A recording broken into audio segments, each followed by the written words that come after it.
Okay, so rock and roll. So I am extremely happy to have on the guitar channel Mr. Steve Lukather himself. So, Hey, Steve, how are you doing today? Maybe I should just be holding the Oh guitar. yeah. Because this way, not only Excellent. I feel more Let me comfortable check. Yeah, This is like my little safety blanket. This has been my best friend since I was 7 years old. This is one thing that's never let me down. I mean, I may have let it down a few times, but it's a comfortable thing to hold in my hand, you know. And is that the new setup you have with This two is my humbuckers? new L3. See, look there. It just came out, new model. A little bigger body, DiMarzio pickups. Yeah. Non-act. These are passive pickups. So no MG anymore at the moment? No. I mean, I still use my guitars. I mean, EMG makes great stuff. But Larry DiMarzio really came up with some really, and the guys over came over here and made me a beautiful guitar. Music Man, my family away from, my home away from home, my best friends. I love this guitar. And this has a little trick switch on it. 10 dB boost right here just by going. Okay, so there is an active electronic inside. Oh, only when I press that. Okay. Otherwise, I put that in just because Sterling Ball, who's the big daddy cheese at Music Man, he came up with the idea. Dudley Gimple and the staff over there put it together. So it's a pretty cool thing, man. It's just come out and it's been getting rave reviews. So quite happy to be with the company now for 20 plus years now. Excellent. What was I have this traditional first question. What was your first guitar, Steve? It was a K acoustic guitar bought at Thrifty Drugstore for probably like $5. Okay. Which I still have. Oh, that's cool. And on my 21st birthday, my parents made it into a lamp. And put a little thing on it. It says Steven 1964 was when I first started, and I have it in my guest bedroom. That's cool. Okay. And it was really hard to play. I mean, they thought they gave me a copy. They gave me that and a copy of Meet the Beatles, and then I was off to the races from there. That changed my life forever. So they had to. Who knew, right? You had an incredible, rich career. If you had to pick only, I don't know, a couple of milestones between that very first guitar and the album transition we're going to talk about, what would they be? I mean, that's impossible, man. I've done so much stuff since. I mean, playing my first gig probably at grammar school. I went from being this kind of really quiet kid, to like all of a sudden people thought I was kind of cool because I played guitars, and at that time being a young musician like that was rare. It wasn't like it is today. Everybody plays the guitar, everybody's in a band, everybody makes a record. That to going through life and meeting all my childhood friends, most of who've gone on to have successful careers. And in high school, met the Porcaro brothers, David Page, and I went to school with Mike Landau and John Pierce, and a lot of people that have gone on to have really great careers, and we're all still really good friends. So 40 years ago, all that. Then, of course, studying and really working hard, and all of a sudden getting the opportunity to be asked to join Boz Scaggs' band, which later became Toto, and then having our first hit record, Hold the Line, and then the whole thing happening, man, and then I started doing all the session work, thanks to recommendations from Jeff Porcaro and Page and David Foster and people like that, and all the local musicians I met that were already legendary studio players, all the guitar players, Jay Graydon, Larry Carlton, Lee Ritenour, Dean Parks, Ray Parker Jr., people like that who took a shine to me and helped me along my way, mentored me, and gave me work, and we're still really all great friends now, and I've had the great honor of playing with all of them and learning from them. So it's a never-ending quest. Then getting a chance to work with all my heroes which now are my friends for the most part, and here, and Toto's rich career. 36 years, 40 if you count high school. Yeah. And here I am in 2012, hoping the world doesn't end on December 21st. Yeah. Hopefully, I've had a fantastic year. I mean, not only have I made this new album transition, but I was asked to go out on G3 with Joe Satriani and Steve Vai, and later with John Petrucci, 3 of the finest guitar players on planet Earth, and also 3 of the nicest people I've ever known. Certainly I was the wild card guy. I didn't expect me, really. I mean, there's a million guys better than me, but they thought I might add something different to it, and they were buds and wanted me to come out, and I'm deeply grateful and honored to have been added to the list of people that have been on the G3 roster. It's a pretty strong roster of great players. I was very humbled by that. And then I got to play with Ringo, childhood hero, and now a very dear friend and somebody that I look up to as not only the great musician he is, but what the great human being. And he's really my friend, and I'm honored to call him that, you know. And I've learned a lot about getting older gracefully and how to handle yourself. I'm a very healthy person. I don't drink, I don't smoke, I don't do anything crazy. I train, I sleep, I eat organic foods. Although I'm in France, I'm going to have some good food. You know? Okay, excellent. You know, so I'm not, you know, those are my big vice now. Okay, I get to go out and eat some really great food. You know, so cheat on my diet if it were. You know what I mean? Why not, right? You know, if I'm going to go. Very healthy food we have here. Don't worry. No, I know. Yeah. I mean, you don't see fat French people, and you guys eat really rich, fun food. So, but you don't eat like gigantic portions like Americans do. You know. Americans, man, we can learn from everybody. You know what I mean? You know, come on. It's 50 McNuggets for $5 or whatever. It's disgusting. Yeah. My God. Big surprise after that. Yeah. All right. How do you keep you don't it mind so? if I noodle while we play, right? Yeah. Oh, no, don't. I mean, please go ahead. How do you keep it so fresh? I mean, as you just said, you played with so many incredible stars, and you're always look so humble and so happy to play with one more player. I mean, I've had an amazing career, man. Yeah. And because I'm really clear of mind, body, and soul now, in the last several years, I think I'm in best physical health of my life, really. You know, but certainly healthier than I was when I was 40. I mean, I did all the crazy rock and roll stuff. You do that, you know, and I got caught up in it a little bit, you know, and I'm actually kind of ashamed and embarrassed that I let some of that get the best of me and didn't play to my full potential, you know, and there's some embarrassing YouTubes and things out there that I've had to relive and take a really hard look at, you know. And when you've had a really long career, you know, sometimes, you know, everybody falls down now and then. I was dealing with a lot of deep, depressing bummers back home, loss, and you take this stuff on the road, you know. I mean, you're away from home, you're isolated, you're in a hotel room by yourself. You may go from the highest highs of playing in front of thousands and thousands of people, and then come back to your room by yourself. The loneliness and the little kids, and, you know, Daddy, where are you? And I have older kids and younger kids, and being clear has really helped. And I've, you know, fallen in love with the guitar and playing and getting back to what, you know, the original idea, doing what I do best, because technique has gotten so insane. There's so many brilliant players.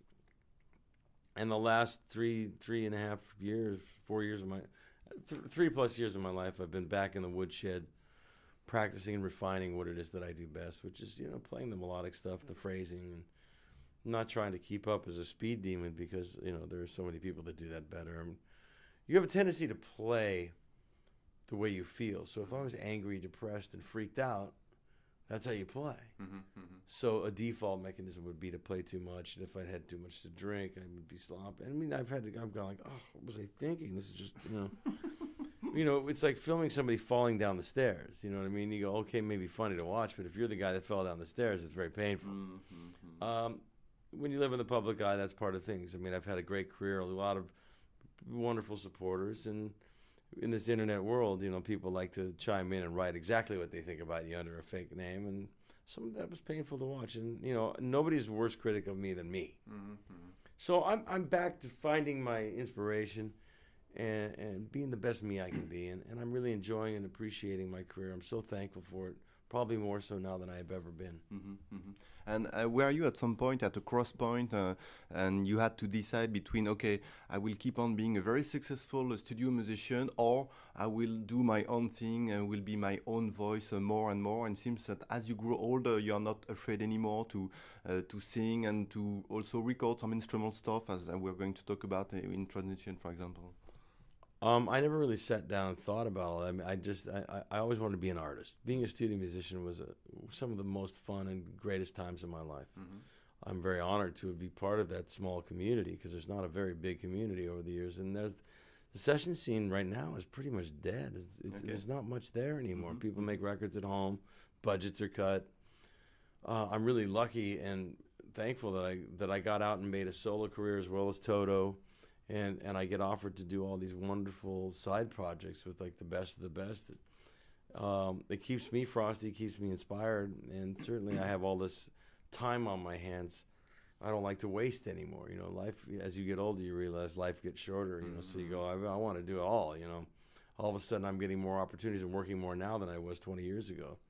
And I'm in the right frame of mind to do it all and really get excited about it and be up early practicing and writing and trying to make interesting new music for myself. Challenge myself, you know, because sometimes people get older and they just kind of rest on the laurels of their past. They go, well, that was that. You know, I was great back then, but now I'm older, and they make excuses. I can't live with excuses. I got to keep pushing it. You know, there's a lot of people that I admire that are older than me that are still killing it. So, you know, we all have our own voice. If you have your own voice, that's the idea. It's not how fast you can play or, you know, what new trick you know. It's really, do you have your own voice on the guitar? When you play it, people go, oh, that sounds like blah, blah, blah. It sounds like, you know that's so-and-so. You know that's, you know, developing a style is what's important. You know?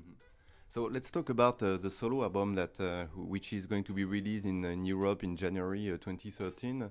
It's being released worldwide January 21st, but it may be the 18th, it may be the 23rd. I don't know, somewhere in there. It's that week, you know. Okay, so it's called Transition. Are you transitioning from one life to another, or it's just what is the inspiration of the title? It's a total change of life. I mean, the last album, All's Well That Ends Well, I was very proud of that record, but I was probably depressed beyond belief. I mean, I dealt with the loss of my mother, the loss of my marriage.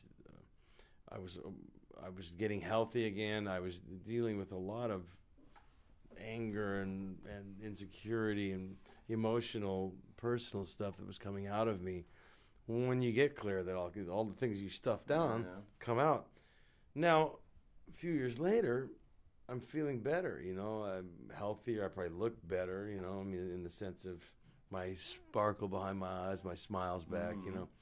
I made friends with some of the demons and exercised some of the demons, and I can laugh at it and learn from it. And now I feel like I'm like, okay, man, I've got a little good vibe back in my walking down the street. I'm like, hey, it's okay, smiling. Okay. Yeah, and so that's the transition from light to dark. From darkness to light, I mean. And how did you compose all the song on the record? Is it first the lyrics, then the melody, or it depends on... No, man, the very first thing we did on the album was Judgment Day. It's almost like the running order of the record is how we wrote it. Okay. The first song we wrote was Judgment Day. I mean, we sat down, it's C.J. Vanston, who's my co-writer, co-producer, keyboard player, and engineer. One of the more talented people I've ever known in my life. You know, we just said, no rules. I'm not trying to write a top 40 hit single. I just want to make an artistic statement, you know, because Toto's not making records at this point. And, you know, I still have a lot of fresh music, you know. I really wanted to challenge myself to... A lot of people said, hey, man, your last album was great. Wow, you know, and people going, is he going to do it again? Is he going to get better? Now, better or worse, I guess that's up to the listener, but I think I challenged myself, or we challenge ourselves together, you know, to try to make things harmonically interesting, but not like so muso that you lose everybody. You know what I mean by that, right? So we just came up. Well, these are sounds that you don't normally hear on. And Judgment Day and Creep Motel are kind of dark sounding sounds. When you listen to that, there's... Well, I mean, you know, there's still, I'm coming out of that angry period of my life, and I'm viewing the world with fresh eyes. And some of it, you know, like, you know, Creep Motel's about the internet creeps that just go on there and hate everybody, you know what I mean? They hide behind these fake names. And I'm making fun of that as well, you know. Fee Waybill from the Tubes helped me with the lyrics on that, and he's always got that biting wit. You know, we've been working together since 1980.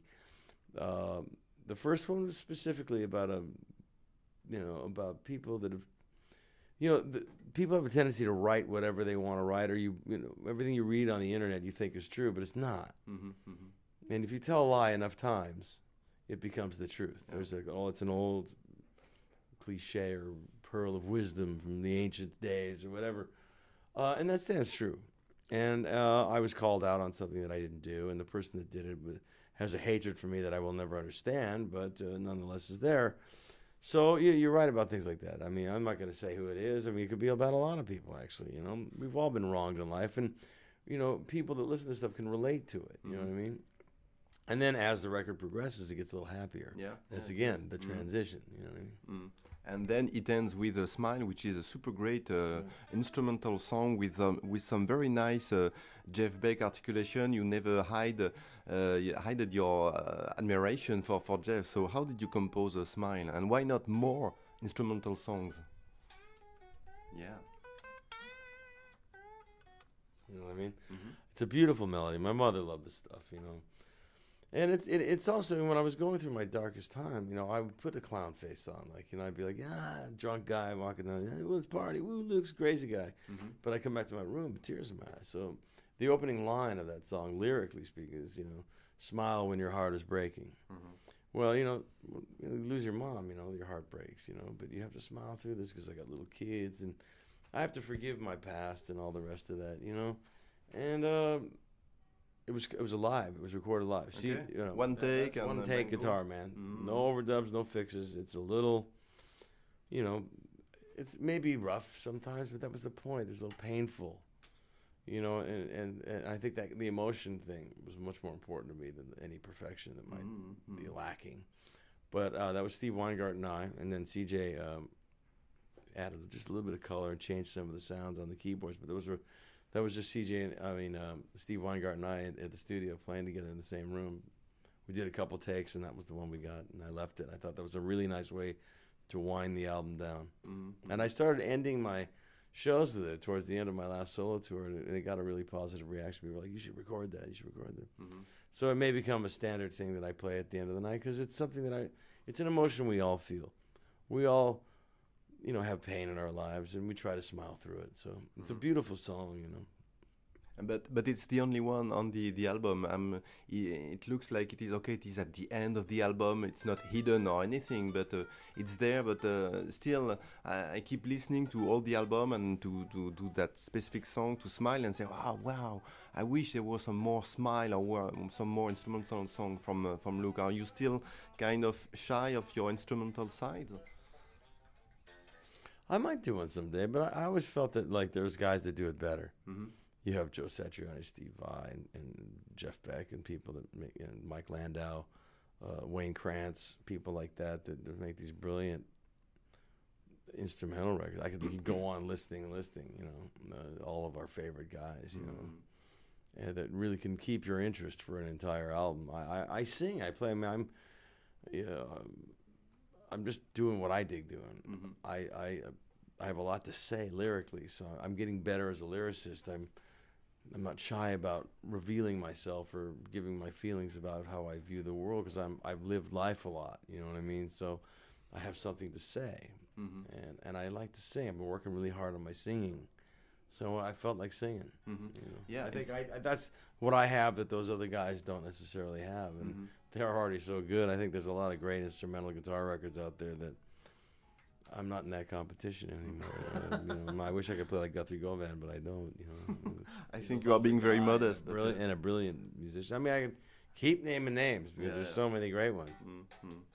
And it's true that on many songs there are some very nice lyrics, but also some incredible solos here and there. It's not just the regular pop song recipe with, okay, I am Luke, so I have to do a crazy solo, then I keep on singing again. There is this whole construction. So did you have some kind of architecture view to your song? I was very conscious of trying to make say more with less. Mm-hmm. Like, how would I define the chords? How would I do something interesting phrasing wise, rather than, I mean, I had more restraint of staying away from over flashiness, you know what I mean, just shredding for the sake of it. I really wanted to do something. I wanted people's head to go, oh wow, I didn't expect that, that's cool.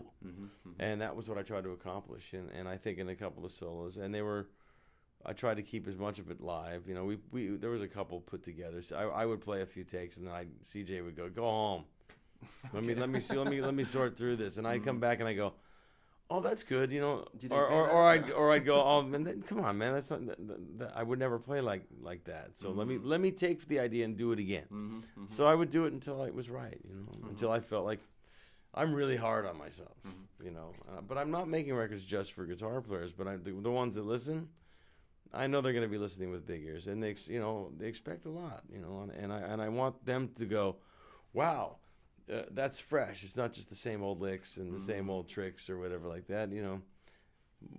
and I'm very proud of the record so far. You know what I mean? If I can say that without sounding weird. You know? And how do you avoid to overplay? Is it by having someone else taking a listen to what you do? Say, okay, look, you're going too far. I tape these two fingers together, okay, so that I purposely can't. And I put my hand in a sling. Okay, so you play Django Reinhardt style, the and thing it's is, better. you know, the tendency live is to get excited for the moment, and sometimes, you know, everybody plays a little bit more live than they probably would listening in the studio. I think I was very careful to realize that, you know, people are gonna listen to this more than once. And I wanted to be able to go, I'm proud of that, and not go, ooh, I wish I had fixed that part or something like that. You have that. That's the difference between, you know, making records and playing live. You know, making records, you can sit back like a painting and reshade and fix. And live is like Formula One racing. You know, if you crash, you have to keep driving. You know what I mean? Unless you've completely killed yourself, and that's like, you know, going. People make mistakes live, and you laugh, and you keep going for it. You know, I don't want to Xerox my part in every night, so it's the same as solo every night. So when you're really in the moment, sometimes you nail it, and if you miss it, you know, guitar players understand that. You know, they know you're going for it. You know, I've seen some of my favorite musicians make mistakes, and I don't sit in the audience going, "Hey, he made a mistake," but they do. I saw that. They do that on the internet, though. You know, but you know, whatever. That's par for the course. I mean, it's the world we live in. You know?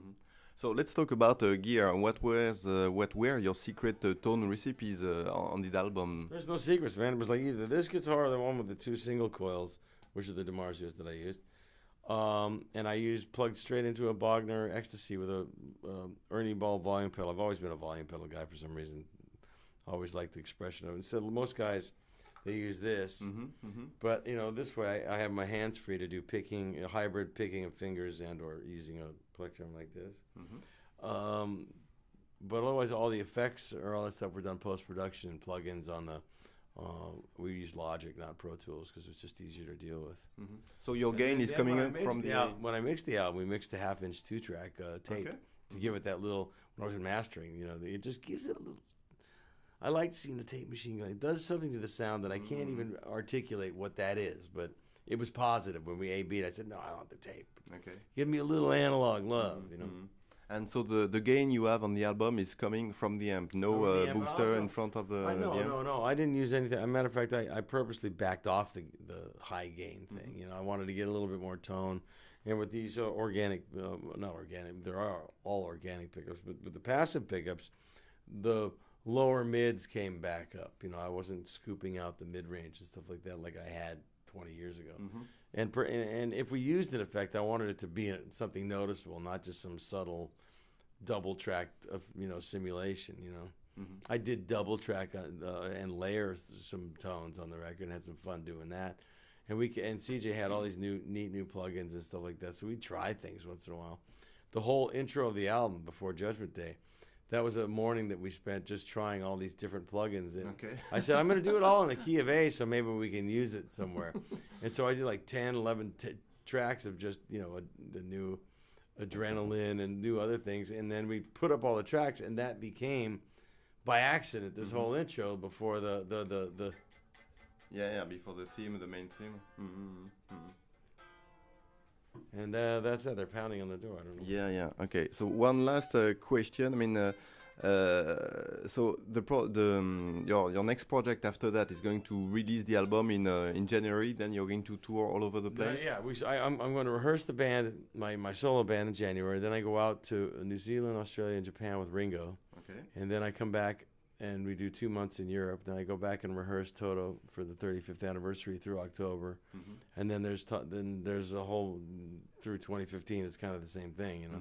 So I'm very, very lucky to have a big world tour coming up with Toto and my solo stuff. So it's going to be fun. Yeah, I think we're going to be thrown out of the room. So one last question. So you are using a lot of the internet. We even exchange a couple of tweets, and you also present on Facebook. So is that a pain in the butt for you to do that, or it's just a natural way to be in contact with your fans? My 25-year-old son, Trev, who's on the album and co-wrote and played on Right the Wrong and all that stuff, he's a great musician. He's also very involved in, you know, he's a young man, so he knows how this all works. He said 2 years ago when the last album came out, he said, you got to be on this stuff, Dad. You got to be on Facebook, Twitter, and you got to do stuff. At first, I got a little too into it and it got a little scary because some people would like show up at my house and they go, it's kind of crazy people. Most people are really nice. And I would use it to answer their questions and stuff like that. And I may come back and I'm easing back into that. But I do post every day on Twitter and it goes all the way across. It's very important to be a part of this. And I've seen my Facebook grow from, 10,000 people to, 90,000 people in just 2 years just by getting into it. And I've seen the results of it in a positive way of people coming to shows or dispelling rumors about me that aren't true, what kind of gear I use. So most 99.9% of the people are really great and friendly and nice, and I like interacting with them. There's only takes a few crazy people, you know what I mean? You look around the world, it only takes a few crazy people to mess it up for everybody else. So beware of the loonies in your life, but thank you to everybody else who's been supportive. I really appreciate it and look forward to seeing you soon. Okay. Thank you very much, Steve, for your time. Thanks, brother. Bye-bye. Appreciate it. Cheers. Cheers.